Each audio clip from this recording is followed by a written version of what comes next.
welcome to Choose to Lead with Capability Group. I'm Annie Kennedy, and I'm really excited to bring to you a conversation with Jena Davidson, founder of Jenson8. Welcome, Jena. Hello, yeah, lovely to be here with you.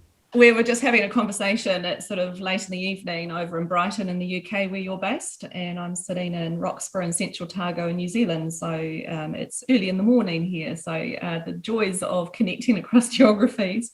And I think it would be really good for people to hear more about Jenson8. I'm really chuffed that we have this partnership at Capability Group with Jenson8. It's something that's pretty exciting that I've been involved with for a year now as a facilitator, leading people through learning experience that we have the capability to deliver in both New Zealand and in our Singapore region as well. Would you like to explain a little bit more about what Jenson8 is and this immersive learning experience, Jena? Yeah, sure. So Jenson8 is my business, and I set it up back in 2008. And back then, we were a leadership development consultancy. There was no technology involved. It was a flip chart, a circle of chairs, and lots of Post-it notes. And I have to say, I still like doing that when I can. And very much the focus was on how do you really help people to increase their self-awareness and their impact, and build trust and so forth. So we had a great business for about 12 years or so. And then I started to look at technology. I was really interested in how technology could be used intelligently in this field. And I went on a journey looking at technology everywhere around the world and decided to take a risk and to build my own platform. And so if we fast forward to where we are right now, we've created something I think really, really unique, actually. We have a platform that is made up of multiplayer virtual reality, and it's cloud-based, which means you can do it anywhere around the world with just a headset. And we also have a partnership with the University of North Carolina in Wilmington. So we've created our own psychometrics as well. So immersive learning with psychometrics. It's a pretty exciting space to be in, I have to say, to see the shifts that happen so quickly. And while you're having fun, that's the best thing, right? You're having fun while you're having this incredible experience that is quite leveling at the same time too, regardless of position or prior knowledge and experience that you bring in. It's from a facilitator point of view, it's just gold. I'm really enjoying it. Thank you. I think that's right. I think fun can sometimes be seen as a dirty word in learning, and why would we pay to have fun? But I think there's something about being able to create a psychologically safe environment where you can really test yourself, and you can push on some of those boundaries, and you can have quite intense discussion about things that really matter in the context of play. So a super powerful tool, and always people come away from it wanting more, which is great. So what is the question that this is answering in terms of leadership that you're seeing as leadership is kind of, evolving particularly over the past year? We've seen incredible shifts. What is that sort of the solution that this is providing to leadership?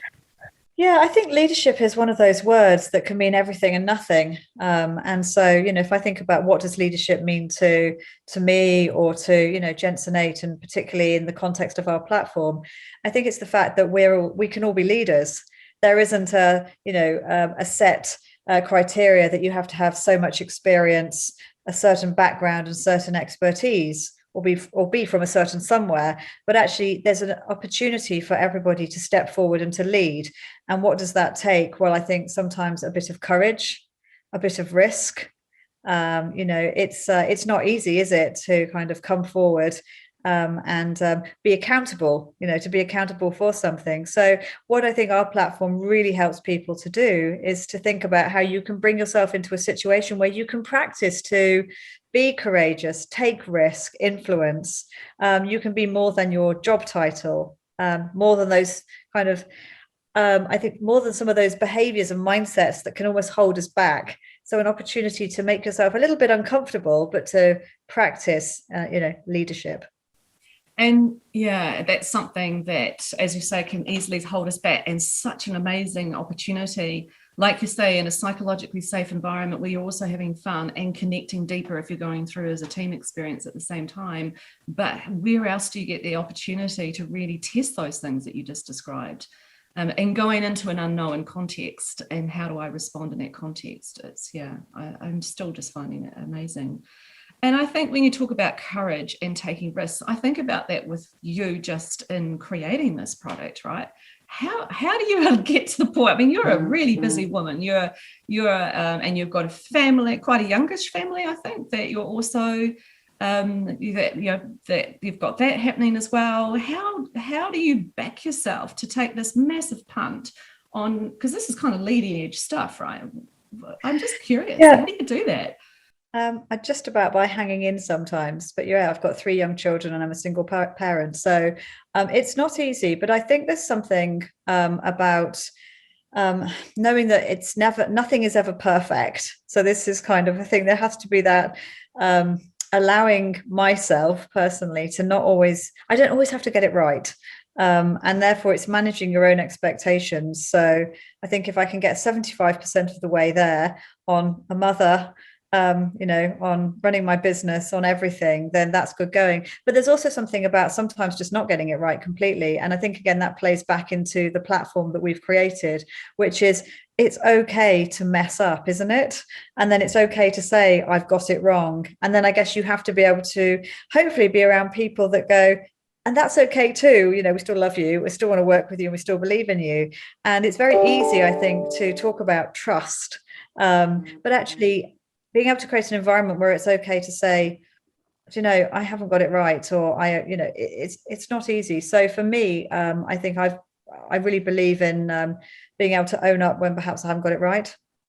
Yeah, and I'm seeing that through the experience as well, that it really does bring that forward, doesn't it, in such a safe way too, and massive learning for people around. Actually, where have we learned the most? Oh, it's when we've actually made mistakes, and then we've built on that knowledge together, and then we've taken greater steps forward. But that vulnerability that comes with being able to be in that is just huge. Yeah, it's not easy, is it? I think when you get to a certain level, and certainly the more senior you get, where I think self-preservation is so important, it's very hard to turn around and say, I don't know. And I think, coming back to your point around leadership, when people are looking at you and wanting direction, just answers, or to be told what to do, when you don't know what to do quite, or how to do it, it's really hard to turn around and say, do you know something, I don't know the answer to that. So again, we see that play out a lot on the platform, where it gives people an opportunity, whether you're the boss or wherever you are, to say, do you know, team, I don't know the answer, and that's okay, let's work through it together. And for me, I think that's leadership, is owning up to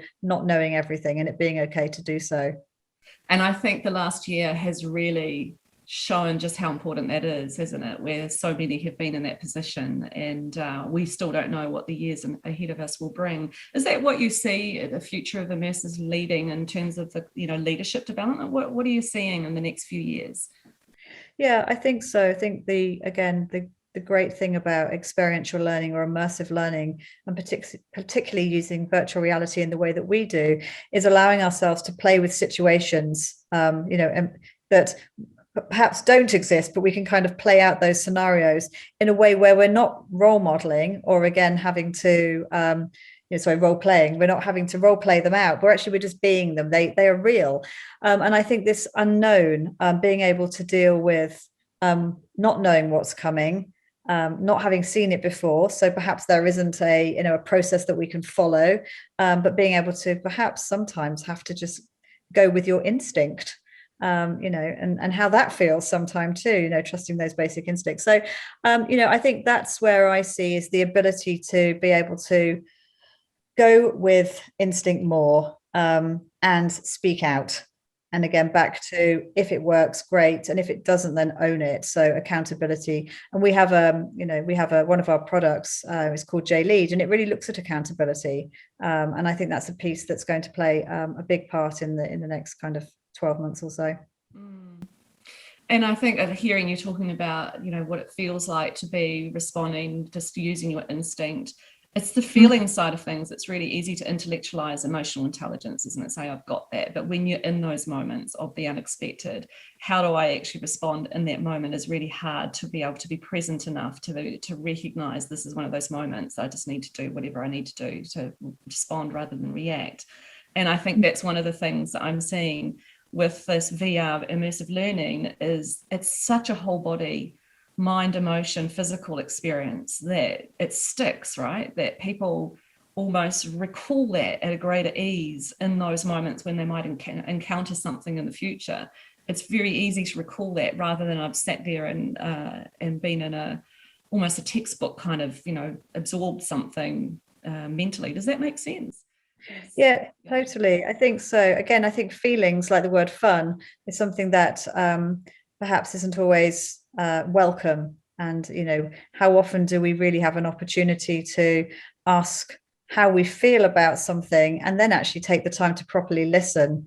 And again, I think that it's something that we use a lot with our platform. So I know you do, which is, how did it feel? And people quickly respond by kind of avoiding that word, actually. And there's so much now attention on, mental health, particularly looking at this last 12 months, that I think the better that we can become about talking about how we feel, the better that's got to be for us on a personal level as well as within, organizations.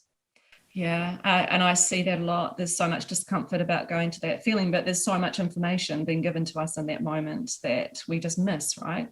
And there's so much evidence around labeling that when we label the emotion, the shift that in the brain to a place that gives us a more sense of control as well. So, when you think about do you see any further development potentially going to happen around the technology in the next sort of 3 to 5 years? Is it a bit far out? Even 3 to 5 years is a long time, isn't it? Well, yeah, I mean, you read everything, don't you? I think I read somewhere the other day that the next thing was going to be contact lenses that took you into a virtual space or something. So I guess, there's always going to be something. But I think if I look at our space, the learning and development space has perhaps been slow to embrace technology in any case. So I think that if we can really focus on, VR in an intelligent way, having an impact in this space over the next 2 to 3 years, then personally, I think we're doing really, really well. Whatever happens after then, let's see. But right now, I think it's about educating and getting people in this space to be a bit more open to taking on new technologies. Yeah, so true. What have you learned yourself when you look back at the last year, which has obviously been quite a strange year? Has it been like a year that you've really thrived in? Has it been a year that, what have been your own learnings about your own leadership in that? I think there's been some real highs and some lows as well. And certainly whilst this pandemic has been great for pushing immersive technology on a cloud-based platform and all of those great things, we've also had to pivot to be able to get it to the level that we were comfortable with, to be able to to kind of release it into the world. And that hasn't been, that certainly hasn't been easy. Having to make decisions actually quite quickly. So that's not always easy. And then on a personal level, having to manage homeschooling. So managing being a parent, a teacher, running your business, having to make quick decisions. So I think that staying calm, making good decisions under certain pressures has certainly, pushed me at times. And then, of course, my team looking to me to keep the energy high, keep the motivation going. That's not always easy. But I think the biggest learning I've had is actually that my team are really amazing. Actually, they're really passionate. They're completely committed, and I probably should have let myself almost relax a bit as opposed to having to carry them through. So learning there is allow yourself to be carried a little bit by your team. Don't always feel you have to drive it. So yeah, that's what I've learned this year. Yeah, that's such a hard thing though to let go of, isn't it? There's that sense of responsibility. Totally. Yeah. But there's a balance, isn't there? There's a balance between pushing it through and carrying it, and then disempowering your team or disengaging your team at the same time, allowing them. So giving them comfort and security at the same time as, so it's difficult, but that's something I've certainly had to work on over the last 12 months. Do you think it's brought more humanity in the last year as people have, I'm sure there's been Zoom calls and they've seen you in your home space with kids and chaos potentially around you, not saying that your life is necessarily chaotic and behind you, but do you know what I mean? Do you think there's been an element of that's come through, that actually we've got with real, and we have real challenges and things do get messy and imperfect, and being the leader of a team does not mean that I'm the one who's got it together all the time? Yeah, I think absolutely. And even the most basic points of showing up on, Zoom calls, not wearing your best suit or with your hair tied back, or, whatever it is, that kind of, and being able to see into people's houses. So you get to see that real life. And certainly having to be flexible about, that if I think about, my team, some of them have really struggled having had COVID, and that is a reality. And, as you can't just push them back into work. So I think there is more humanity, there is more understanding, more empathy. And that's not a bad thing. I mean, if we're talking the whole time, when I talk a lot about the future of work being human and about bringing in our human selves, then kind of need to practice what we preach. And that's not always easy when you're under pressure and you've got, things to deliver, and targets to hit. So it just kind of gives you a bit of a wake up call to remember those points. Yeah. And again, I keep coming back to your to your immersive learning experience, the VR experience. It's just such a great tool to enable that awareness building and that capability building in that space. And like you say, if the future is more human, so that vulnerability and that willingness to sit in the discomfort and the growth mindset. Absolutely.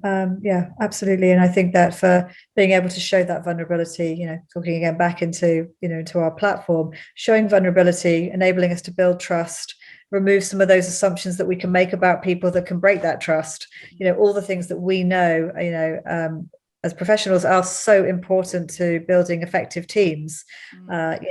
It's easy to break, isn't it? So I definitely have seen some great results through using the platform for building trust for high performance teams. Same, yeah. Choose to lead is our theme for this campaign of conversations. What does that mean to you, Jenna?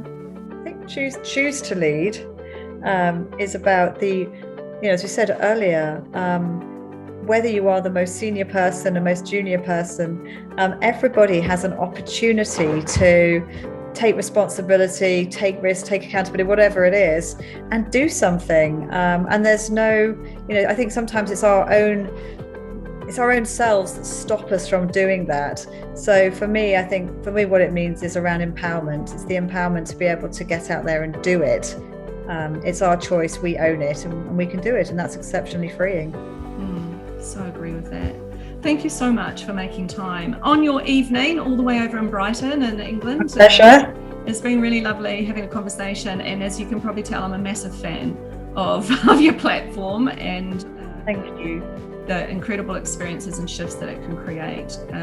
Thank you.